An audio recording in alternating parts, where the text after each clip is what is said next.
Well, welcome to Hump Day. Happy Hump Day, everybody. It is Wednesday, March 15th. We're halfway through the month of March already. Can you believe it? Well, here in Mama Kahn's kitchen, it's of course Wednesday, so our youngest son, who is if it's from the sea, it's not for me, isn't home tonight for dinner. So we are having one of our favorites, and it's crab cakes. So what we're going to do first is we're going to take one large egg and 1 minute.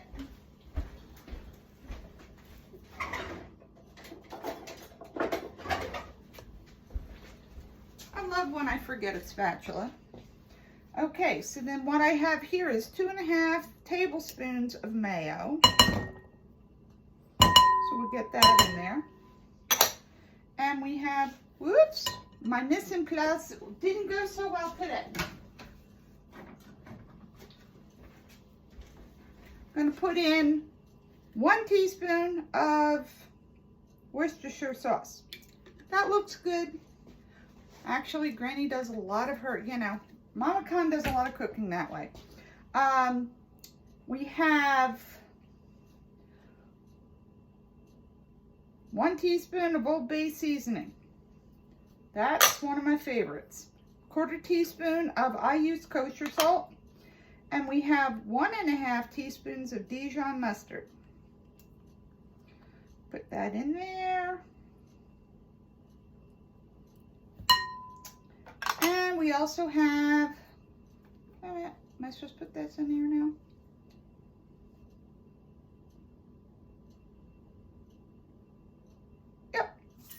We're going to put that in there. Okay, that was 1/2 cup of panko breadcrumbs. We're going to mix this all together carefully. Well, really, it doesn't have to be all that careful because it's not really a big deal. You just want to get that all together because this is kind of the glue that's going to help keep if you can look in there, you see it's a little thick. That's going to help hold this all together. Now I forgot something else. Hold on. You might think this was Monday. Now I am adding my pound of lump crab. And we're going to get that in there. If you were getting this fresh, you'd probably want to go through it to make sure there was no cartilage in there before you started mixing it up. I really haven't had that problem with any of the can that I've been buying. But as you can see here, we're trying not to break up the lumps too much. Trying to keep them sort of all in one place. Oh, and I like to add, I don't have fresh parsley, so I'm going to add a palmful of parsley to that. So, as you've seen before, now I'm getting in it. So, I'm going to mix that all up really good. So now we're going to be ready to make our patties.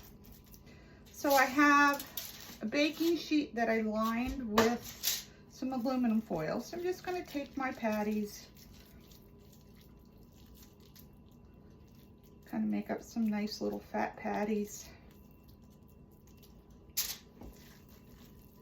I get like a palm, get a handful there. So it's kind of the size of, not quite a tennis ball. Now, of course, if you like bigger ones, add more. If you like them smaller, then, but this is about how we like them. And we put those all together. Sometimes I do put celery in here. I didn't today, but you can dice up, I'd say like 1/4 cup. Really finely dice it up. Stick that in there. That's very good. Sometimes I do. Sometimes I don't. Today, not so much. So here you can see that we have these nice patties.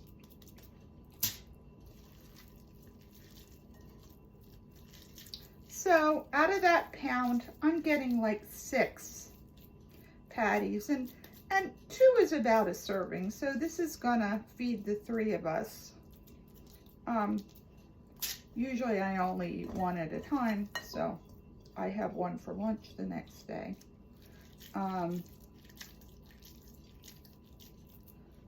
But what's going to happen now is that I'm going to cover this, and I'm going to put this in the refrigerator until I'm ready to fry these, because that's going to make it easier for the crab to stick together so it doesn't fall apart. So now when you go to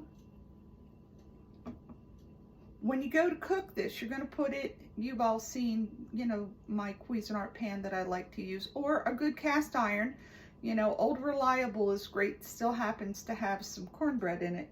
But you're going to put a little bit of oil in the bottom to help keep the crab cakes from sticking. So you're going to put, you know, just kind of go around the pan like a tablespoon, just one. Most of the time when I do that, I'm going to use avocado oil because it has a really nice high smoke point. It's good for frying. When your oil gets hot, that's when you're going to carefully put your crab cakes in there. You want to be careful because some of the grease might splatter up. So wear something to protect your clothing. And you're going to brown it. It's about 3 to 5 minutes on each side. And then we're going to have that tonight with baked potatoes. And I'm not sure exactly what my vegetable of choice will be. Probably going to be roasted carrots because James isn't here and he prefers his carrots raw. So we'll probably go with the roasted carrots and the baked potatoes and a nice tossed salad. And you know, we serve these with either tartar sauce, or our family prefers cocktail sauce. So there you have it. That's what's for dinner. I'm glad that you joined me. I hope you come back for more, and I'll see you tomorrow. Bye, everybody.